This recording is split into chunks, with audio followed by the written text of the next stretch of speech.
ഈ ഒരു സീസൺ തുടങ്ങിയതിന് ശേഷം ആദ്യമായിട്ട് ഇത് വെറുപ്പിക്കലാണ്, ഇതിനെ പിടിച്ച് പുറത്താക്ക് എന്ന് പറയുന്നത് നമ്മുടെ റെന ഫാത്തിമേനെയായിരുന്നു.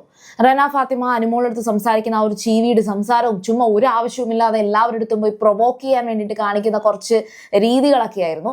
പക്ഷേ അതിനുശേഷം പതുക്കെ കൂടി റെനയെ എല്ലാവരും ഇഷ്ടപ്പെട്ട് തന്നെ അവസാനം റെന ഇവിടുന്ന് എവിക്റ്റ് ആയപ്പോൾ പലർക്കും ഒരു ആഗ്രഹം ഉണ്ടായിരുന്നു റെന ഉണ്ടായിരുന്നുവെങ്കിൽ, സ്റ്റിൽ റെന അവിടെ ഉണ്ടായിരുന്നുവെങ്കിൽ പല കാര്യങ്ങളിൽ റെനയുടെ ആ ഒരു സംസാരവും കാര്യങ്ങളും ഒക്കെ ഇപ്പോഴും ആ ഒരു മിസ്സിംഗ് ഫീൽ ഒക്കെ എല്ലാവർക്കും തോന്നുന്നുണ്ടെന്ന് പറയാറുണ്ട്. രണ്ടാമത്തെ ഒരാളെന്ന് പറയുന്നത് ആര്യനാണ്. ശരിക്കും പറഞ്ഞാൽ വളരെ പക്വതയോടെ നല്ല രീതിയിൽ ഒരു ഗെയിം കളിച്ച് സ്റ്റാർട്ട് ചെയ്തിട്ട് പിന്നെ ആര്യൻ ഭയങ്കരമായിട്ട് ഇമ്മച്ചുറായി, അല്ലെങ്കിൽ ആര്യന്റെ സ്വഭാവം എന്താ മാറിപ്പോയല്ലോ, ഇപ്പോഴാണ് ഇവന്റെ യഥാർത്ഥ സ്വഭാവം കിട്ടിയത്, എന്തൊരു ചെറുക്കനാണ്, എല്ലാ കാര്യത്തിലും ലാലേട്ടന്റെ അടുത്ത് പോലും മോശമായിട്ട് സംസാരിക്കുന്നു എന്ന് പറഞ്ഞിട്ട് ആര്യനെ എല്ലാവരും ബ്ലെയിം ചെയ്യുകയും മാറ്റി നിർത്തുകയും ഒക്കെ ചെയ്തിട്ടുണ്ടായിരുന്നു. പക്ഷേ അന്നും ഇന്നും എപ്പോഴും നമ്മൾ കാണുമ്പോൾ മനസ്സിലാവുന്ന ഒരു കാര്യം എന്ന് വെച്ചാൽ ആര്യൻ ഒരു കാരണവശാലും ഈ ഗെയിം വരുമ്പോൾ, ഒരു ടാസ്ക് വരുമ്പോൾ ആര്യൻ ഈ പറയുന്ന മോശം പ്രകടനമൊന്നുമില്ല. പിന്നെ റിവേഴ്സ് സൈക്കോളജി പറഞ്ഞ് കുറച്ചധികം മാനിപ്പുലേറ്റ് ചെയ്യാനൊക്കെ സെൽഫായിട്ട് ശ്രദ്ധിക്കാറുണ്ട്, മറ്റുള്ളവരുടെ മണ്ടയ്ക്ക് കയറാറില്ല. അങ്ങനെ ആര്യൻ ഇപ്പോ ഈ ഒരു വൈൽഡ് കാർഡ് എൻട്രീസ് ഒക്കെ വന്നു, അതിനുശേഷം കുറേയൊക്കെ കിട്ടി, അതുപോലെ ഹോട്ടൽ ടാസ്കിനൊക്കെ ശേഷം ആര്യൻ കുറച്ചും കൂടെ ഒരു നല്ലൊരു ഗെയിമിലേക്ക് എത്തിയിട്ടുണ്ട് എന്ന് പൊതുവെ എല്ലാവരും പറയുന്നുണ്ട്. എനിക്കും തോന്നിയിട്ടുണ്ട്. കാരണം ഇന്നലെ ആ രാത്രി ആ ടാസ്ക് ഒക്കെ ചെയ്യുന്ന സമയത്ത് ആര്യൻ വളരെ ശ്രദ്ധയോടെ ഭയങ്കര ആക്റ്റീവായിട്ട് ആ ടാസ്കിൽ കോൺസെൻട്രേറ്റ് ചെയ്യുന്നുണ്ട്. മറ്റേത് ജിസേലിനെ കോൺസെൻട്രേറ്റ് ചെയ്യുന്നുണ്ട് എന്ന് എല്ലാവരും പറഞ്ഞിരുന്നത് അത് ചേഞ്ച് ചെയ്ത് ആര്യന്റെ ഒരു ഗെയിമിലേക്ക് എത്തിയിട്ടുണ്ട്. പക്ഷേ മസ്താനി വന്നപ്പോഴത്തേക്കും ഈ പറയുന്ന എല്ലാ ദേഷ്യങ്ങളും മസ്താനിയുടെ തലയിലോട്ടായി. മസ്താനിയായിരുന്നു ഈ ഒരു സീസണിൽ വെറുപ്പിച്ച് പെട്ടെന്ന് തന്നെ കടന്നു പോയത്. എന്നാൽ ഇപ്പോ ആദിലയുടെ ഒരു ഗ്രാഫ് എടുക്കുകയാണെങ്കിൽ കഴിഞ്ഞ ആഴ്ച കംപ്ലീറ്റ് എല്ലാവരും വെറുത്ത് വെച്ചേക്കാണ്. പക്ഷെ ഈ ഒരു ആഴ്ചയും കൂടെ അതേ ലെവലിൽ തുടരുമ്പോൾ ആദിലയാണ് നെക്സ്റ്റ് വീക്ക് എവിക്റ്റ് ആകാൻ സാധ്യതയുള്ളത് എന്ന് പറയാതിരിക്കാൻ വയ്യ.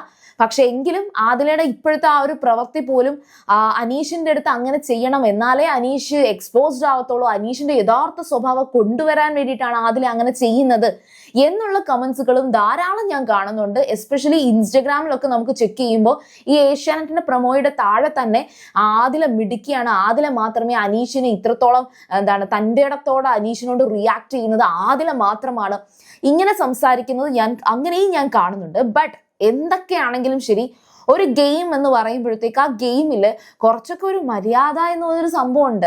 ബിഗ് ബോസിനകത്ത് അത് വേണോ വേണ്ടയോ, റിയൽ ആയിട്ട് നിൽക്കണോ ഫേക്ക് ആയിട്ട് നിൽക്കണോ, ഗെയിമിന് ഗെയിമായിട്ട് കാണണോ എന്നൊക്കെ ഒരുപാട് ചോദ്യങ്ങൾ എല്ലായ്പ്പോഴും ചോദിക്കാറുള്ള ആൾക്കാർ ഇവിടെ ഉള്ളപ്പോൾ ആദില ഈ ചെയ്യുന്നത് ഭയങ്കര മോശം എന്നേ എനിക്ക് പറയാനുള്ളൂ.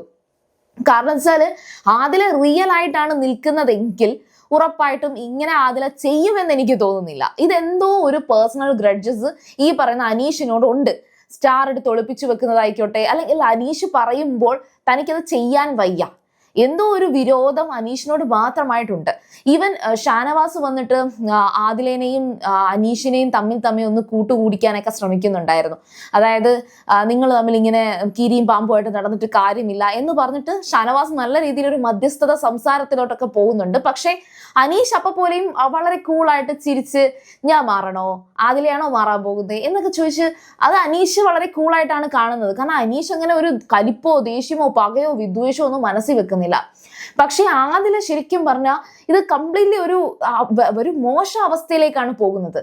ആദിലയും നൂറയും അനീഷേട്ടനുമായിട്ട് വളരെ നല്ലൊരു സൗഹൃദം ഉണ്ടായിരുന്നു. വളരെ ഫണ്ണായിട്ടാണ് അനീഷിന്റെ അടുത്ത് ആദില ആദ്യമൊക്കെ സംസാരിച്ച് തുടങ്ങിയത്. പക്ഷെ ആ തമാശ മാറി ഇപ്പോ അനീഷിനെ വിഷമിപ്പിക്കാൻ വേണ്ടിയിട്ട്, അനീഷിനെ ഉപദ്രവിക്കാൻ വേണ്ടിയിട്ട് മാത്രം പെരുമാറുന്ന ഒരു ഫീലിലേക്ക് വന്നിട്ടുണ്ട്. ഇപ്പൊ നടന്ന ഒരു വലിയൊരു സംഭവം എന്ന് പറയുന്നത്, അതായത് നമ്മുടെ ആദില എടുത്ത് എപ്പോഴും പറയുന്ന ഒരു കാര്യമാണ് ഈ വെസൽ ക്ലീനിങ്ങിന്റെ കാര്യം. വെസൽ ക്ലീനിങ് എന്നല്ല, എന്തൊരു വിഷയം വരുമ്പോഴും ആദിലയാണെങ്കിൽ എല്ലാം ഇപ്പോഴും ഒരു മടി പിടിച്ച് മാറിക്കിടക്കുന്ന, അല്ലെങ്കിൽ എവിടെയെങ്കിലും പോയി കിടക്കുക, ഇരിക്കുക, ആരടുത്തെങ്കിലും സംസാരിച്ചുകൊണ്ട് നിൽക്കുക, ഇങ്ങനെ സ്ഥിരമായിട്ട് കാണുന്ന ഒരു കാര്യമാണ്. ഇത് എല്ലാം ഇപ്പോഴും ചോദ്യം ചെയ്യുന്നത് അനീഷാണ്. അനീഷ് വെറുതെ വന്ന് സംസാരിക്കുകയല്ല, ആ സമയത്ത് ആ വെസൽ ക്ലീൻ ചെയ്യണം, അത് ഞങ്ങൾ കഴിഞ്ഞ വട്ടം ചെയ്തു, നിങ്ങൾ ഇനി ചെയ്യ് എന്ന് വന്ന് പറയുന്നതാണ് അനീഷ് ചെയ്യുന്ന ഒരു പ്രവൃത്തി എന്ന് പറയുന്നത്. അത് ആദില പറഞ്ഞിട്ടുള്ളൊരു കാര്യം എന്ന് വെച്ചാൽ, എന്നോട് ഇങ്ങനെ പറഞ്ഞ് ചെയ്യിപ്പിക്കുന്നത് എനിക്കിഷ്ടമല്ല എന്ന് ആദില പറഞ്ഞിട്ടുണ്ട്. പക്ഷെ അത് ആദ്യം പറയുമ്പോൾ നമുക്കാണെങ്കിലും ശരി, എപ്പോഴും വന്ന് ഇങ്ങനെ ചെയ്യ് അത് ചെയ്യുമെന്ന് പറഞ്ഞാൽ നമുക്ക് ആർക്കും ഇഷ്ടപ്പെടണം എന്നില്ല. പക്ഷെ ബിഗ് ബോസ് ഹൗസിൽ ഇഷ്ടപ്പെട്ടോ ഇഷ്ടപ്പെട്ടില്ല എന്നുള്ളതൊരു പ്രശ്നമല്ല. എന്നാൽ സമയത്ത് അത് ചെയ്തു കഴിഞ്ഞാൽ ഇത് ചോദിച്ചുകൊണ്ട് അനീഷ് വരില്ലല്ലോ. അപ്പൊ അത് സമയത്ത് മനഃപൂർവ്വം ചെയ്യാതെ അനീഷ് വന്ന് തന്നോട് ഇത് ചോദിക്കാൻ വേണ്ടിയിട്ട് മനഃപൂർവ്വം അവിടെ കിടക്കുന്ന ഒരു രീതി. എന്തായാലും താൻ വെസൽ ക്ലീൻ ചെയ്യില്ല. ഈ ചില പെൺകുട്ടികളുടെ അല്ലെങ്കിൽ ചില ആൺകുട്ടികളുടെ അല്ലെങ്കിൽ മീൻസ് ആ ഒരു ഏജിലുള്ളവരുടെ ഒരു പ്രശ്നം എന്ന് വെച്ചാല് താൻ മറ്റൊരാളെ അനുസരിക്കുക എന്ന് പറയുന്നത് എന്തോ ഒരു മോശം പ്രവൃത്തി പോലെയാണ്. അത് അയാൾ പറഞ്ഞതുകൊണ്ട് ഞാൻ അതിന് ചെയ്യണമെന്ന് കരുതിയതാണ്, പക്ഷെ അയാൾ പറഞ്ഞതുകൊണ്ട് ഞാൻ അതിന് ചെയ്യുന്നില്ല, കാരണം അയാൾ അനുസരിച്ചതുപോലെ ആകത്തില്ലേ എന്ന് ചോദിക്കുന്ന ഒരുപാട് ആറ്റിറ്റ്യൂഡ്സ് ഉണ്ട്. എനിക്ക് തോന്നുന്നു ആ ഒരു ഏജ് കാറ്റഗറി വരുന്നത് കൊണ്ടായിരിക്കാം ആദില അങ്ങനെ ഒരു സംസാരത്തിലേക്ക് വന്നത്.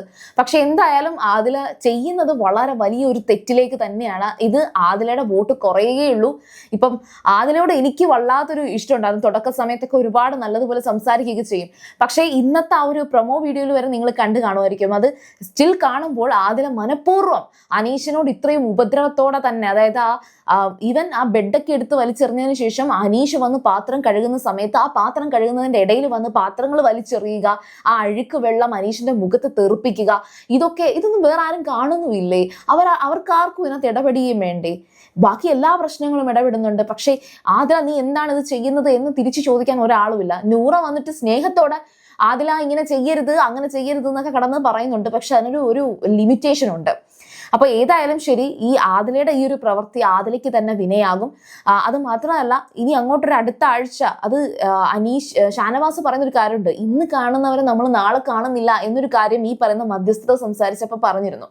അപ്പോൾ ഉറപ്പായിട്ടും ഇപ്പം ഈ ഒരു ബിഗ് ബോസ് ഹൗസിൽ രണ്ടുപേർക്കും ഹാപ്പി ആയിട്ട് നിൽക്കാവുന്നതേ ഉള്ളൂ. രണ്ടുപേർക്കും നല്ലൊരു ഫാൻ ബേസ് ഒക്കെ അവിടെ ഉണ്ട്. പക്ഷെ അടുത്ത ആഴ്ച ആദിലയായിട്ട് തന്നെ അത് കളയുകയാണെന്നാണ് എൻ്റെ ഒരു അഭിപ്രായം. നിങ്ങളുടെ അഭിപ്രായം പറയുക. അതുപോലെ തന്നെ സീരിയൽ ഗ്രാൻഡ് മാ ഫസ്റ്റ് ടൈം ആണ് കാണുന്നതെങ്കിൽ ഉറപ്പായിട്ടും ചാനൽ ഒന്ന് സബ്സ്ക്രൈബ് ചെയ്തിട്ട് കാണുക. വീഡിയോ ഇഷ്ടപ്പെട്ടാൽ ലൈക്ക് ചെയ്യുക, കമന്റ് ചെയ്യുക, ഷെയർ ചെയ്യുക. അപ്പോൾ ഞാൻ പോയി വരാം. ബൈ.